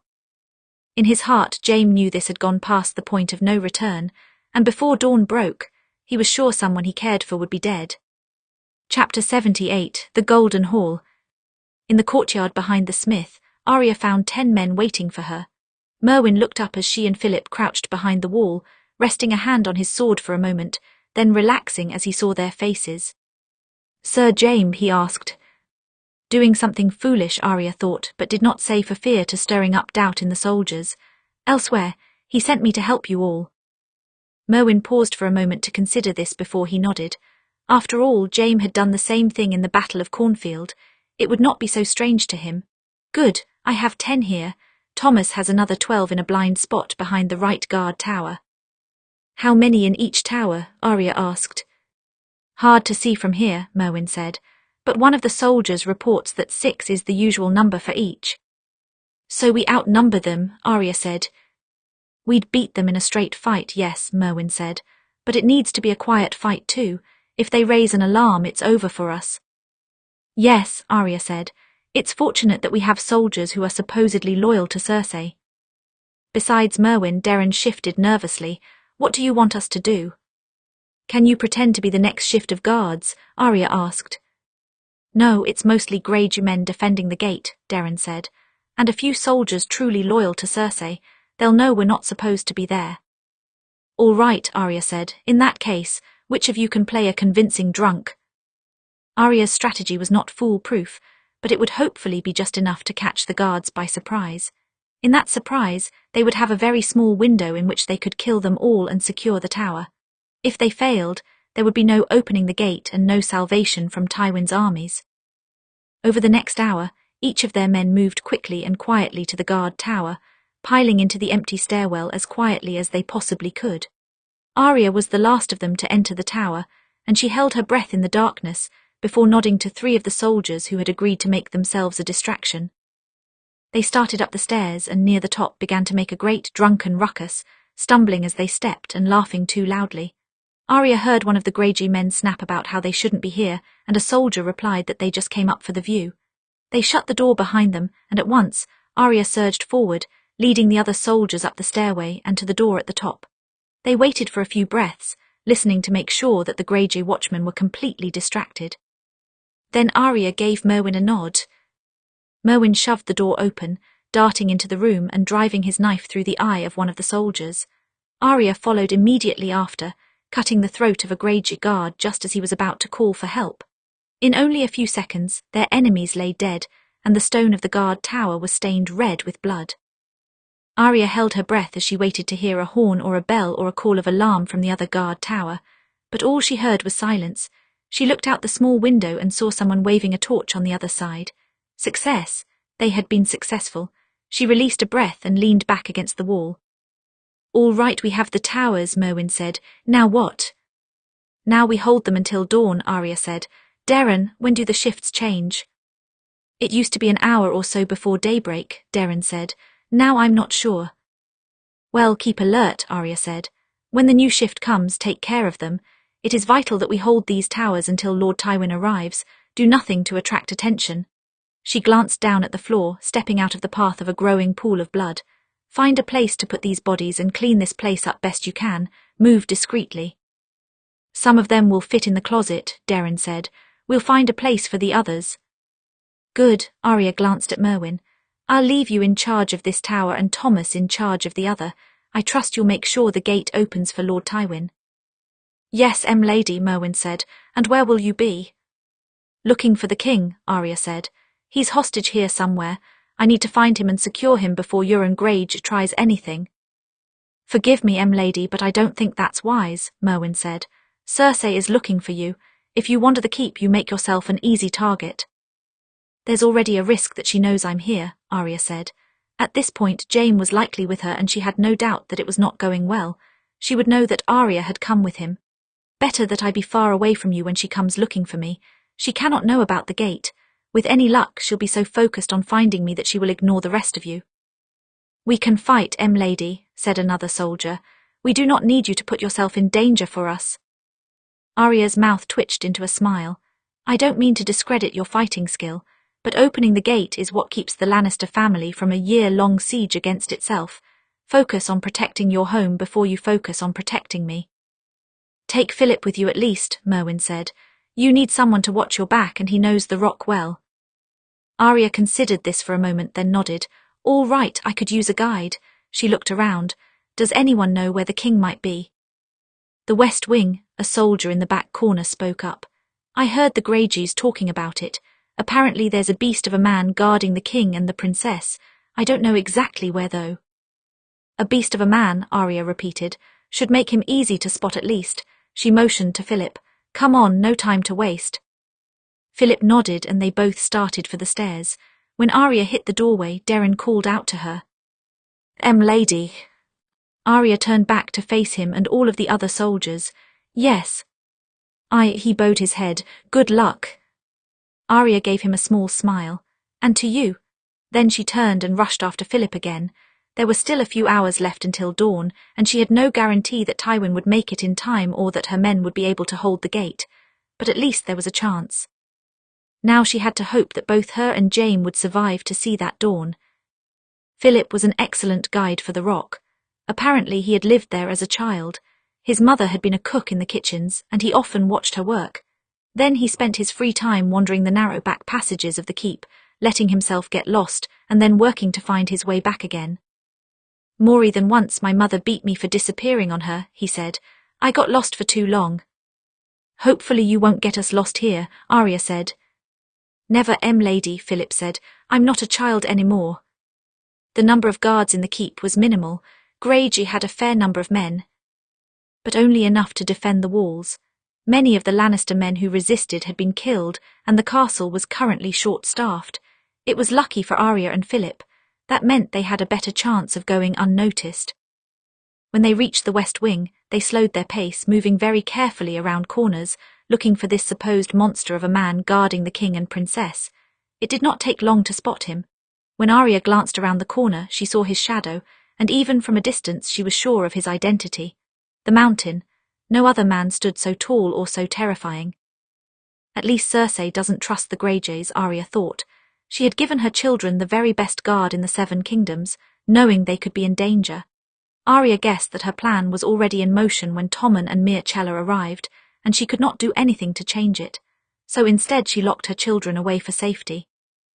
Arya found her thoughts turning to the Dornishmen who had gone with Myrcella, and a spike of panic went through her. Surely Cersei had not been so foolish as to kill them. A Lannister murdering not one but two princes of Dorne would be an act of war, and they could not afford to enter another such conflict. Either she killed the Dornish, or she made a deal with Oberyn. Neither option is ideal, she thought. With a long breath, Arya leaned back against the wall, trying to think. Well, Philip asked, I'm not sure we'll get past the mountain to secure the king and princess. No, not alone, Arya said. It may be better to leave them here. I think the mountain is there to protect them from the Greyjoys. That means Cersei ensured their safety. Of course, the Greyjoys could end the mountain with a well-placed arrow. His armor was strong, but there were weak spots. If the king and princess are safe, then we should find a place to hide as well, Philip suggested. Wait out the night until Lord Tywin arrives. Yes, Arya murmured, but then there was Jaime to worry about. She did not like leaving him alone with Cersei. Still, it wouldn't be wise to run off and find them. Where do you suggest? Philip stood from a crouch. I have some ideas, there's a... He got not further before an arrow sprouted from his eye. Panic spiked through Arya, and at once she rose and strung her bow, aiming in the direction of the culprit. She found 5 arrows pointing right back at her. In the centre of those arrows stood a man with a long dark coat and a wide, wicked smile. That smile made her whole body feel cold. For a moment in the shadows, his face had looked like that of Ramsay. But no, he was older than Ramsay and taller, and his skin was not so pale. She repeated those facts a few times in her mind to reassure herself that no ghosts had returned to life. Then she steadied her hands on her bow. Hello there, the man said. Arya Lannister, yes, or is it Stark? Your sister-in-law insists that your name is still Stark. Call me what you'd like, Arya said. Are you Euron Greyjoy? Euron gave a little bow. At your service. Somehow I doubt that, Arya said. The poison in my wine suggested otherwise. That wasn't me actually. It was Cersei, Euron said. She recruited me soon afterward though, so if you'd like to blame me I don't mind, I've done worse. I'll be you have, Arya said. So, do you think I can kill you before your men kill me? We've been ordered to bring you alive to Cersei, Euron said. Where I will soon after die, no doubt, Arya said tightly. I'd rather deny her the pleasure and rid her of a powerful ally. I'm sure you would, Euron said, but if you don't come with us, what will happen to your husband? A chill went through Arya, and she tightened her grip on her bow. Her 3 fingers trembled where they clutched the string. Jaime Lannister came to see Cersei, to beg her to stop this pointless rebellion. He was not successful in that, Euron said. Now he's in the Golden Hall. You shouldn't keep your husband waiting. Cersei won't kill him, Arya said. That much I know, his life is in no danger. Perhaps not, Euron said. His other hand might be, though. Arya's heart clenched. Jaime's hand, his only hand. It had been such a trial for him to learn to fight with his left, but at least there had been a chance to teach him. With no hands he would have no chance, and he would fade to a shadow of his old self. It would be a shame for him to lose that hand, don't you think? Euron tilted his head to the side. Not that he's very good with it, but at least it's something. No one wants to see a knight with no hands. That's just pathetic. Cersei wouldn't hurt him so badly, Arya thought. She wouldn't. She loved him once. She still loves him. She wouldn't. But Arya wasn't sure. That was the terrifying thing. She was not sure enough of Cersei to know whether or not this was a bluff. It had been too long since they had seen each other, and Arya could not gauge how far gone she had become. But if she was willing to turn against Tywin, maybe she would be willing to remove Jaime's other hand in order to keep him with her. Arya could not risk that. She could not risk leaving him to that fate. Slowly Arya lowered her bow. Euron chuckled and waved his men forward. She expected them to rip her weapons from her, but instead they only formed a circle around her, cutting off any route of escape. They took her bow, but not her swords. You mean to leave me most of my weapons? Arya asked. A request from Cersei, Euron said. Arya's eyes narrowed and he laughed. I know it's not very typical, is it? But that's what makes her so fun. He stepped to the side with a grand gesture, encouraging Arya to start walking. After you. And Arya had no choice but to go. The Golden Hall was a marvellous spectacle that could have rivaled the throne room of King's Landing. The room was carved from stone, with great columns on either side, but its floor was polished marble, cracked with golden veins. Arya had no time to take in the great expanse of the room as the great stone doors closed behind her. She only had time to look ahead, and when she did, she saw the seat of the rock. The golden chairs were set at the top of a mountain of steps, so that any who sat in them could look down on their subjects. Arya imagined it was a trial to climb those steps every day, but it must have made one feel very powerful. It certainly made Cersei look that way. She was sitting in one of the seats, her head held high and proud, and her slender fingers gripping onto its edge. She looked like she belonged there, with her long red gown and shining golden hair. Arya suspected she had wished to sit upon that throne all of her life. Now she had it, and she would never give it up without a fight. Arya's gaze was drawn downward to the foot of the steps. On one side she recognized Oberyn, perching on the edge of the third step. Carefully cleaning his spear, his hands were unbound and no one guarded him. He looked up at Arya with an unreadable expression and her jaw tightened. So it seemed Oberyn had cut a deal with Cersei. She did not blame him, of course. He had his people to think of. Still, she did not wish to stand against him as an enemy. Arya didn't have time to think on it. Instead, she tore her eyes away from him and looked to the other side of the steps where Jaime stood. He was surrounded by Greyjoy men. His hands were bound together, flesh pressed against gold, and his weapons were taken. At the sight of Arya, all of the colour drained from his face, and he got the most hopeless look in his eyes. "You shouldn't have come," he seemed to say. "You should have left me." Yes, perhaps she should have. Perhaps she should have waited for Tywin's arrival and hoped that Cersei would not make good on her threat. But she could not bring herself to take that risk. Arya exhaled, steeled herself, then began the long walk down the hall. Her footsteps echoed off of the stone, louder than any of the soldiers trailing behind her.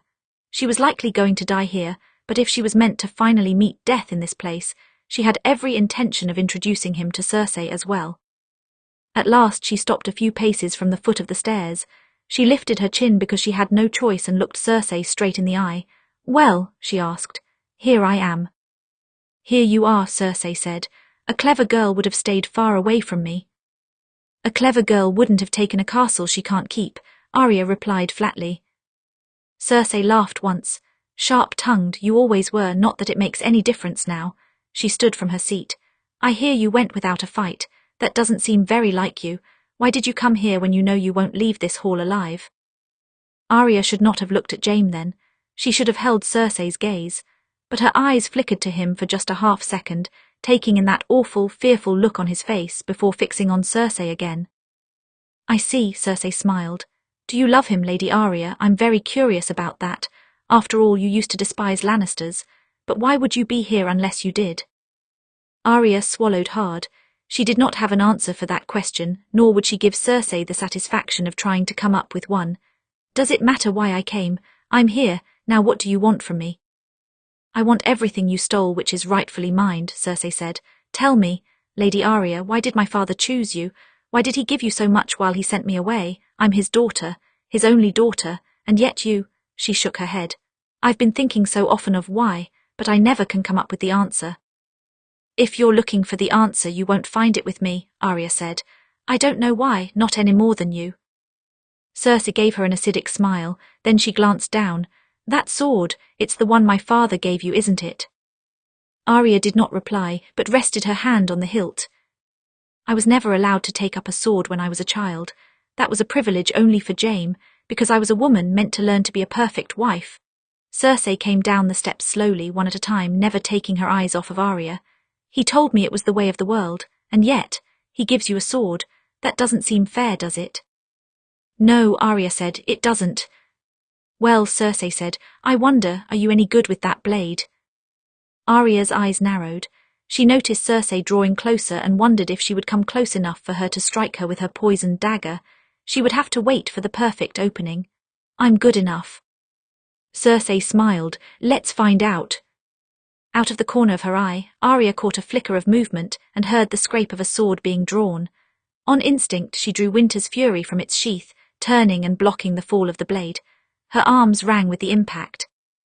All around her, she heard more swords scraping, and she knew that she was moments away from being surrounded. With a hiss, she leapt back out of the way of the first attacker, positioning herself so that no one was behind her or in her blind spot. She counted 4 attackers, but there were more behind them, waiting their turn, more than she could take alone. It was strange to her that Cersei would allow her to go down with a sword in her hand. It seemed an honourable death, and Arya would have thought Cersei would want her to die screaming. But maybe this wasn't just a punishment for her. Maybe it was for Jaime as well. He was being made to watch it all with no sword in sight. Arya would not protest. If Cersei wished for her to show her skill with a blade, she would show her. What had she been training for all these years, if not for this? What do we say to the god of death? Syrio Fall's voice echoed in her head.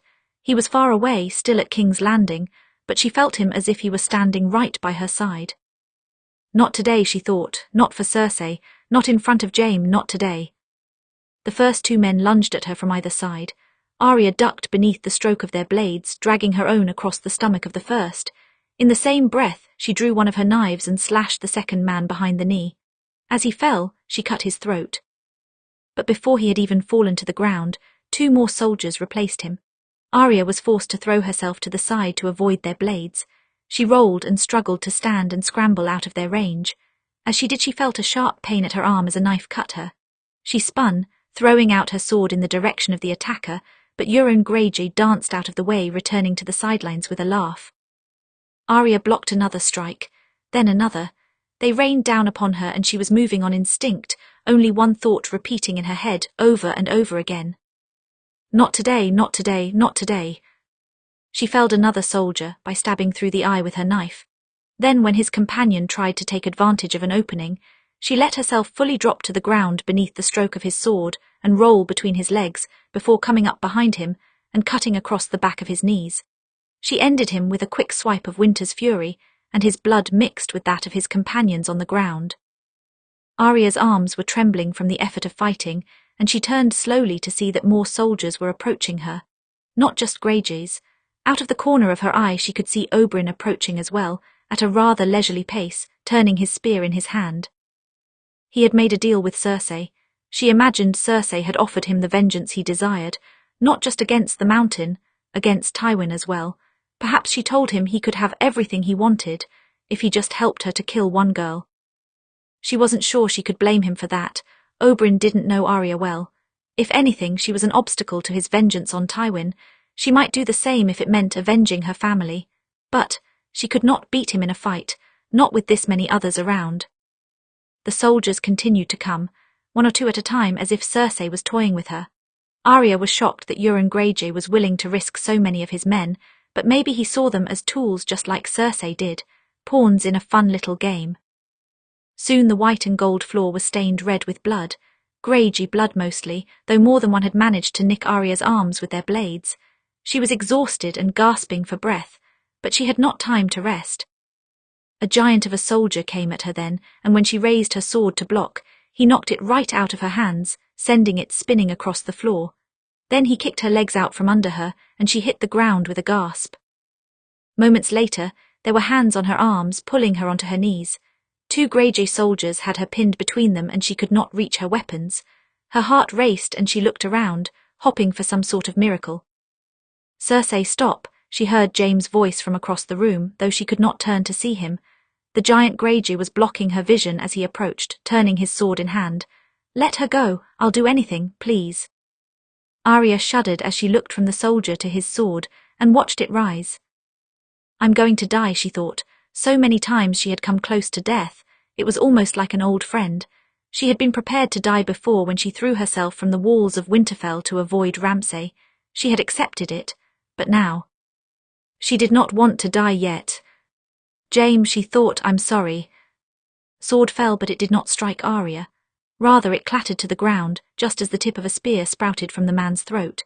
He slumped to the ground, revealing Prince Oberyn, spinning his blood weapon in his hand. Then, before either of the other soldiers could react, he cut both their throats with a smooth strike that brushed just over Arya's head. She felt their grips loosen as they fell away, and she dropped onto her hands and knees, drawing in a shuddering breath she thought she might never take. "Prince Oberyn," Cersei's voice was shrill and furious. "What are you doing?" "Perhaps you did not understand me earlier, Lady Cersei," Oberyn said, looking up at her. "But we do not punish innocents in Dawn for the crimes of the guilty." He gave her a wicked smile. "And I do not need a Lannister to hand me my vengeance. I am perfectly capable of taking it myself in my own time." A relieved smile passed over Arya's face, and she turned to look for Jaime. He seemed to release a breath when he met her eyes, and some of the colour came back to his face. Oberyn extended a hand to Arya, and she gladly accepted, letting him pull her to her feet. Then she looked defiantly back at Cersei. At first the woman was speechless with anger, but then a very troubling smile spread across her face, the smile of someone who had claimed victory. It doesn't matter now, my vengeance has already begun. Arya's brow furrowed and she looked around, expecting to see another threat. The only Greyjoy soldier nearby was Euron, and he was smirking, twirling his dagger in his hand. It was still stained with her blood. He gave her a knowing look, holding the dagger up so that she could see. Arya's eyes widened, and she was suddenly aware of her arm throbbing where Euron had cut her. Slowly, she looked from the wound back to him, back to Cersei. "You understand, don't you, Lady Arya?" Cersei said. "Understand what?" Jaime asked. "What have you done?" She won, Arya thought, feeling her mind fog with fear. Once, many years ago, Tywin had told Arya that she reminded him of his daughter, a statement she had resented at the time. But now that she was older, Arya could not deny some of the similarities. They were both stubborn and fierce as the animals of their houses, and they were willing to go to great lengths to protect what was theirs. In the end, it seemed they had even thought of the same underhanded trick. Arya had meant to strike Cersei with a poison blade, but Cersei had gotten to her first. Euron Greyjoy had cut poison into Arya's blood, and now her life belonged to the woman she had replaced.